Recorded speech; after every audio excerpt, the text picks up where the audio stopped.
Tonight, Russia ups its aerial assault, sending missiles raining down on Ukraine.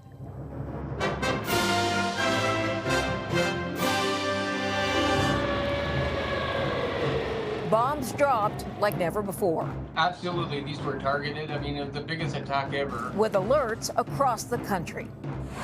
We're going to be dealing with it for a while. A community mourns the loss of 2 teens who fell through the ice.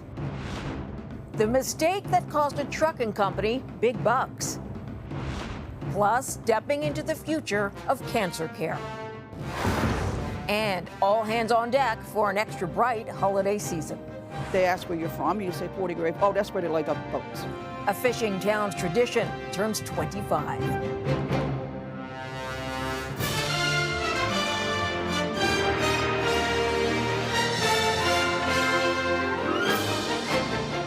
CTV National News with Omar Sachedina. Reporting tonight, Mirella Fernandez. Good evening. Russia carried out what is being called the biggest aerial blitz on Ukraine since the start of the war. The Ukrainian president says every kind of weapon was used, with missiles and drones flying into every corner of the country. CTV's Jeremy Sharon tonight with a look at the casualties.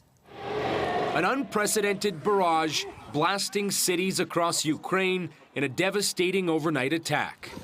Dozens have been killed, more than 100 others injured, some rescued from under the rubble. There was an explosion, then flames. I took cover, then fled into the subway station, this woman says. More than 120 missiles and drones were launched. Ukrainian Air Force officials say Russian strikes have never hit so many locations at the same time. Absolutely, these were targeted. I mean, it was the biggest attack ever, which was designed to send a message to Zelensky and the Ukrainian people that Russia is still there. He's trying to terrorize the people to put pressure on the Zelensky regime. Hospitals, schools, and apartment blocks have been damaged. This is a maternity hospital in Dnipro. Staff and patients sought shelter in the basement. This is where the maternity rooms were. This side of the building was on fire, says this nurse. In Odessa, 3 people were killed in a strike that hit apartment buildings. And in Zaporizhia, this is the aftermath. 6 were killed here.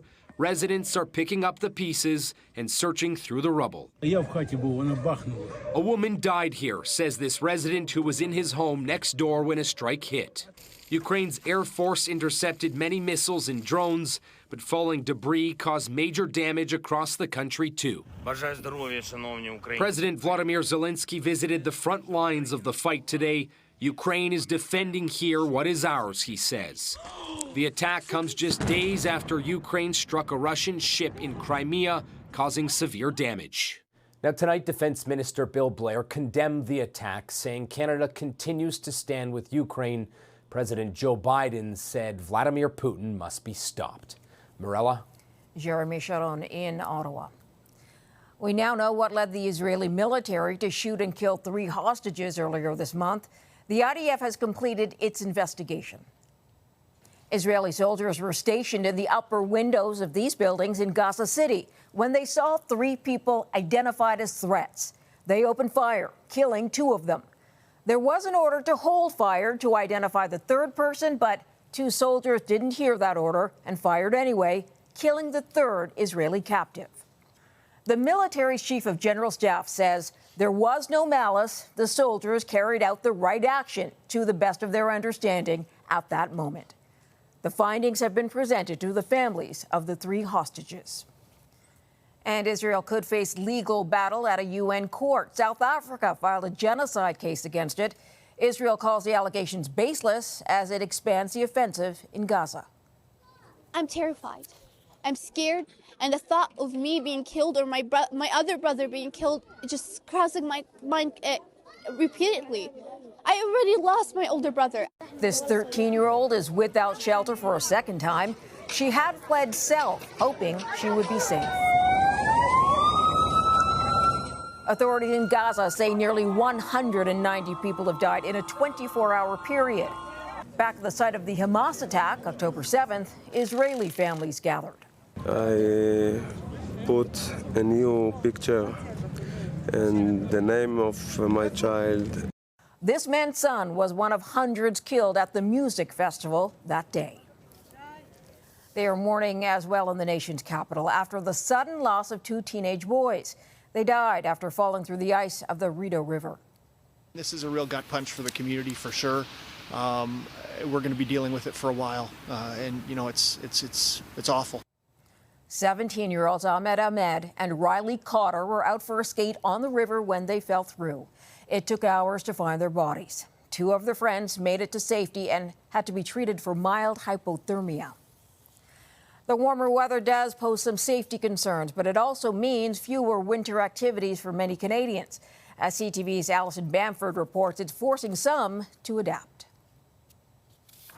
This is a December many won't soon forget. Clear roads, dry fields, and warm weather that almost feels like spring. Outside more often and doing things like riding bikes and go-karts when we never thought we could. In Regina, the mild temperatures canceled skating and skiing for this children's event and forced activities inside. The weather kind of throws us for a loop, and when you get into the pattern of doing something and then all of a sudden there's no snow and there's none of those things that you normally do. Final numbers aren't in yet, but Environment Canada says this is shaping up to be the warmest December on record for many places in Western Canada. Nunavut alone broke more than 80 high-temperature records. Other areas shattered previous highs. They're not squeaking by the last year, they're kind of blowing past it. That's what's kind of alarming about these December records. The entire country experienced a warmer than average month. Provinces like Ontario saw rain and fog rather than snow. Meteorologists are chalking up this mild winter to the El Nino we're experiencing, but say it's unclear how much climate change is playing a role as well. Keep in mind, last year we were setting cold records at this time of year. So it doesn't necessarily mark the end of winters as we know it. Some are comparing the conditions to the 1997 El Nino when Saskatchewan golfers were out on the links at Christmas. This time around, disc golfers are taking advantage of the weather. Usually we're out snowmobiling, but for this year we can because of the conditions and there's just not enough snow. Environment Canada says cooler, closer to average temperatures are in store for the long-range forecast as we ring in the new year, but we likely won't see much snow come with it. Morella? Thanks, Allison. It's dropping to -5 tonight in Edmonton, where some homeless will have no place to shelter. The city started dismantling the first of 8 encampments at the center of a court battle. Police, cleanup crews, and personnel in protective suits arrived after dawn to clear away mountains of bags, wood, cardboard, and bike parts. A judge ruled the encampment was too dangerous to stay. You know, you work hard just to get ahead, and just to throw it all away doesn't seem right. We want to clean it up. I can't blame the people, you know. Residents were given 48 hours to grab what they could and leave. In Nova Scotia, officials are taking a very different approach to the same issue. The city of Halifax has hooked up electrical power for people living in tents. This is outside City Hall. A network of thick cords connects each tent to a central power hub. It's no different than if you don't have any power in your house. So in this case, we're providing an extension cord that allows them to have light. The city is spending $20,000 to keep the lights on, but officials and volunteers say it's not a permanent solution. It's not clear how much it will cost to fix an overpass outside of Vancouver after a truck slammed into it, but there is a high price to pay for the trucking company. All of its vehicles have been pulled off the road. CTV's Kamal Karamali has a look at what happened.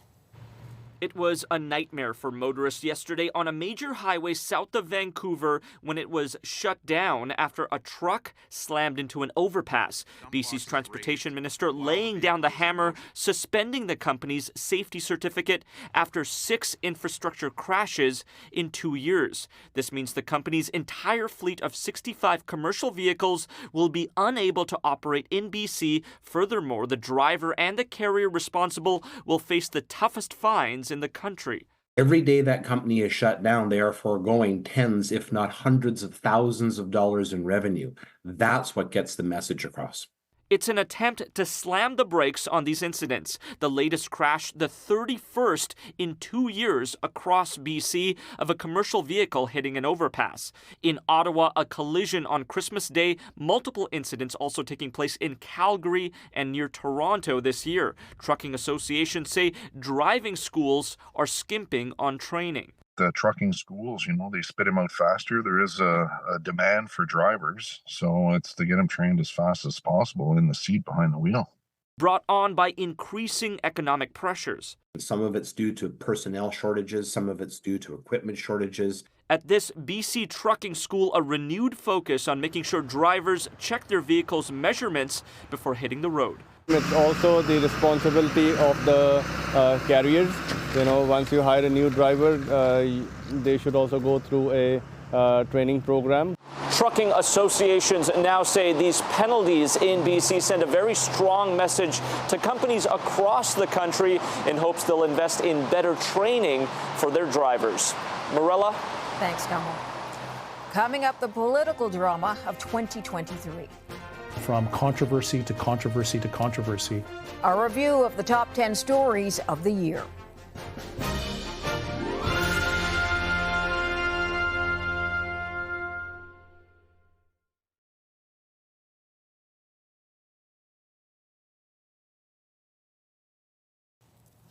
Spy balloons and foreign interference, the wars in Gaza and Ukraine all kept the federal government busy this year. The international upheaval made it hard for the Liberals to fully deal with domestic challenges. And that's number 4 in our top 10 stories of the year. With a look back at the politics of 2023, here's CTV's Judy Trent. Bring them home. It's been a tough year for the Trudeau government, and part of the reason it's been tough is that they haven't been able to control the agenda. 2023 began with foreign interference in the air. A Chinese spy balloon was tracked in North American airspace for a week, then shot down by the U.S. Canadians continue to have questions. But Prime Minister Justin Trudeau couldn't deflate allegations of political interference as quickly. He won't answer even whether his party received illegal money directly from the foreign dictatorship in Beijing. On the day U.S. President Joe Biden arrived in Ottawa for his state visit, Chinese meddling claimed a political casualty. The truth will protect us. Our honor and our family will get through this together. Han Dong quit the Liberal caucus to clear his name. Dong is suing Global News over allegations he advised Beijing to detain the two Michaels, Spavor and Kovrig, for longer. Then in May, the government expelled diplomat Zhao Wei over reports he tried to intimidate a conservative MP. Analysts say it's not enough. In terms of the impacts on Canadian citizens and diaspora communities, we haven't seen a lot of action there, and certainly we've not seen any criminal prosecutions for foreign interference on this soil so far. The government appointed former Governor General David Johnston to investigate, a plan that fell apart in 3 months. That the appearance of bias is so high that it erodes the work that the special rapporteur can do.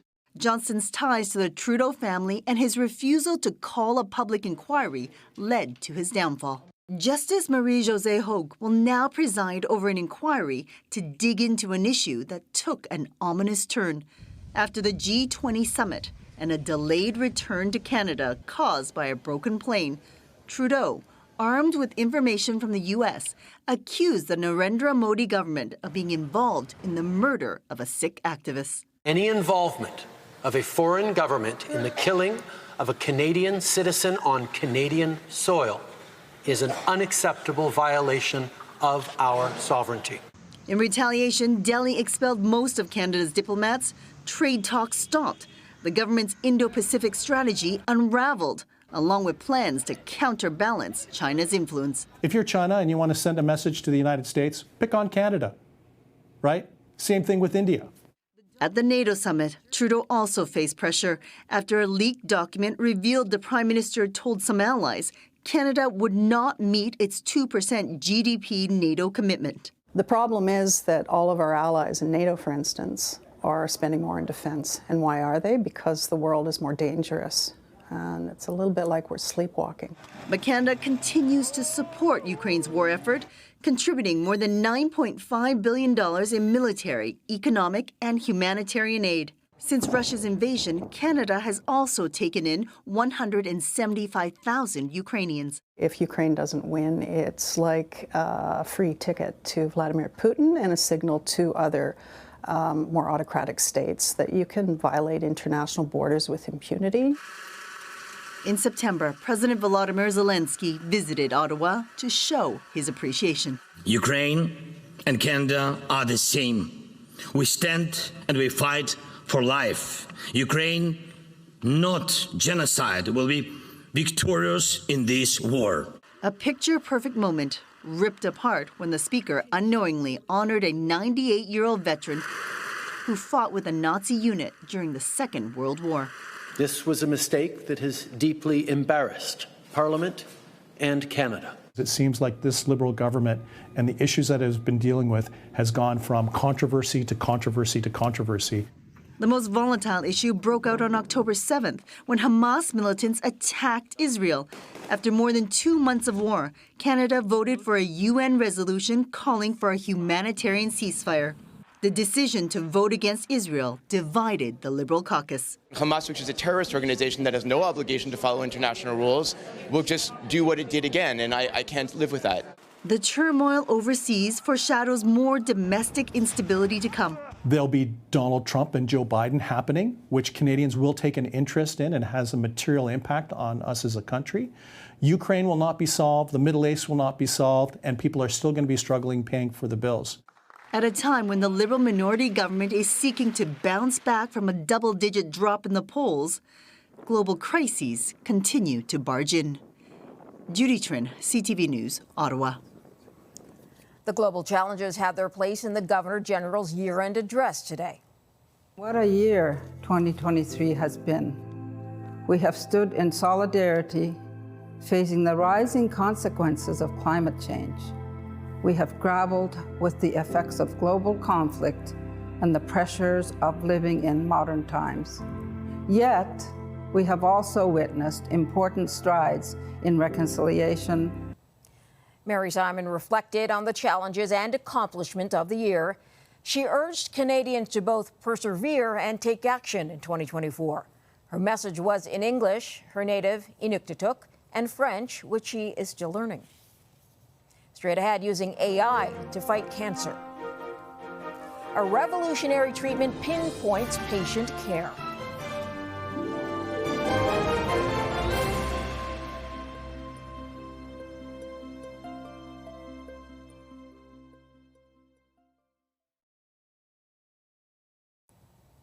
A new study led by Canadian researchers found far fewer children get long COVID than adults.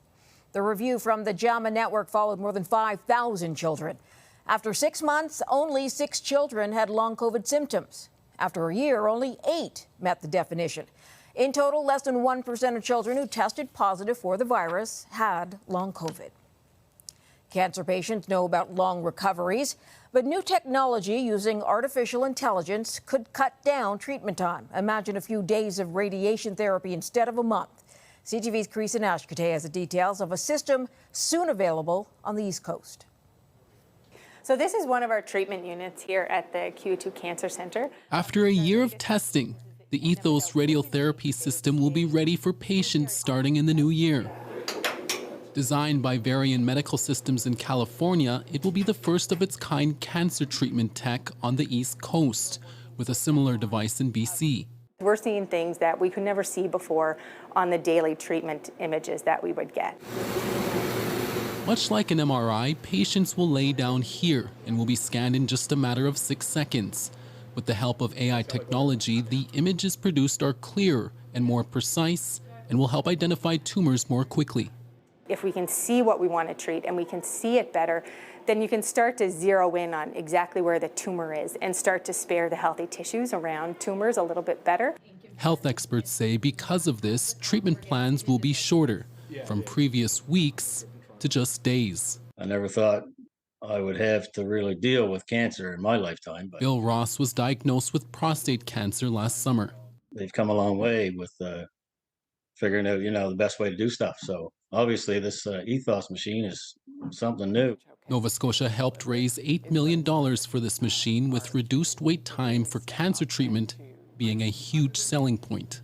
If we bring the best technology here, we attract the best physicians, the best clinicians, and folks to work here, and that ultimately helps us all. As of last year, Atlantic Canada still leads the country with the highest rates of cancer, with more than 5,000 positive diagnoses for every 100,000 people.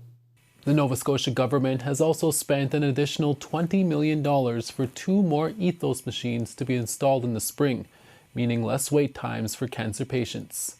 Marilla. Positive news. Thanks, Creason. After the break, boats light the way for one fishing town's holiday tradition.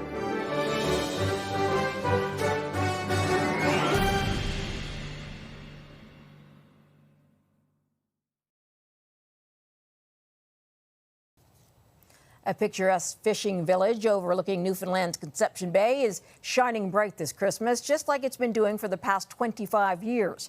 Portgrave goes big with its holiday displays. And as CTV's Garrett Barry shows us, there's always a twinkle to float your boat.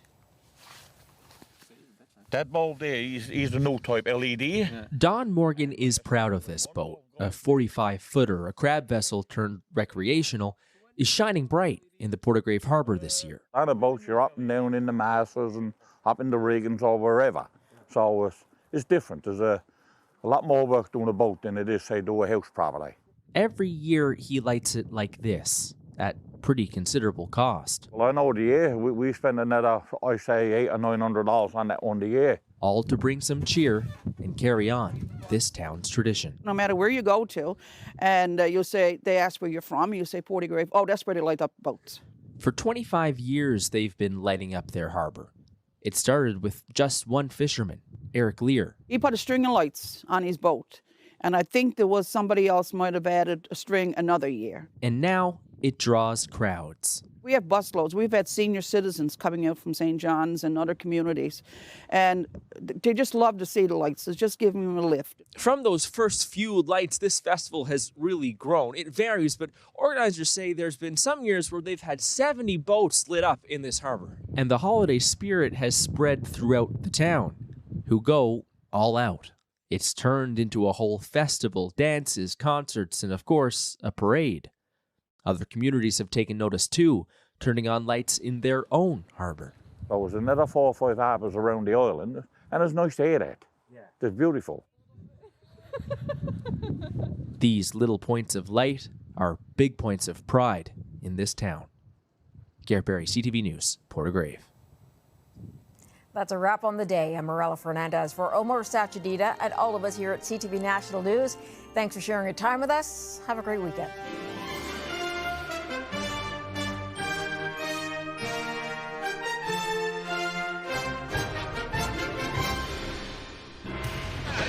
This has made you a target. 5 crucial questions to expose the truth. He made a mistake. That's stunning. One team uncovers the stories that need to be told. Watch W5, Fridays at 10 on CTV.